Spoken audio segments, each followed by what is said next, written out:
கடந்த சட்டப்பேரவை தேர்தலில் ஓட்டு போட்டவங்க இப்போ அதிமுக ஓட்டு போடுவாங்களா? ஏன்னா ஓபிஎஸ் இல்லை, அவர் திமுக சேர்ந்துட்டாரு. திருமதி சசிகலா தனி கட்சி கண்டு பல இடங்களில் வேட்பாளர் நிறுத்தியிருக்காங்க. தென் மாவட்டங்களில் கிடைக்குமா? கடந்த முறை கிடைத்த சீட்டுகளாவது அதிமுக கிடைக்குமா அப்படிங்கிற சந்தேகம் இருக்குல்ல? இல்லை, போன தேர்தலே சசிகலா கிடையாது உள்ள. இல்லை, போன சசிகலா கிடையாது. இப்போ நீங்கள் என்ன சொல்கிறீங்கன்னா, இப்போ இவங்கெல்லாம் தனியாக போயிட்டு தனித்தனி கட்சி ஆரம்பித்து, அதுவும் இல்லாமல் ரொம்ப பாசமான கட்சியில் போய் அதிமுககாரங்களுக்கு ரொம்ப பாசம் திமுக மேலே.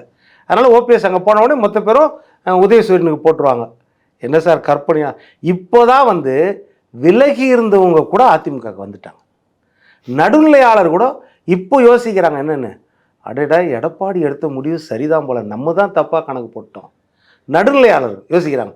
எந்த பக்கம் போய் நிற்கக்கூடாதோ, எந்த துருவத்தின் பக்கம் பகையாளியாக இருக்கிற துருவமோ அங்கே போய் ஓபிஎஸ் அடைக்கலம் புகுந்துக்கிறாருன்னா, இது கொஞ்சம் ரொம்ப நாளாக நடந்திருக்கிற ரகசிய உறவு.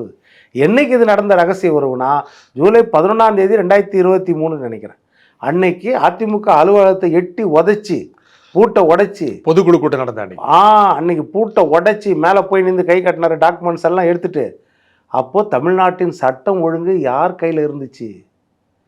அப்போ எப்படி யாருடைய துணையோடு போய் உடைச்சிருக்காரு? எல்லாரும் பிஜேபின்னு பூச்சாண்டி காட்டாங்க. அப்புறம் தான் தெரியுது, இங்கேருந்து வழுவியவர்கள், விலக்கப்பட்டவர்கள், வெறுக்கப்பட்டவர்கள்லாம் ஒவ்வொருத்தராக மனோஜ் பாண்டியன்லேருந்து வைத்தியலிங்கத்திலேருந்து அங்கே போய் அடக்கலாம் வராங்க. கடைசியில் தலைவரும் போய் அடக்கலாம் ஆயிட்டார்.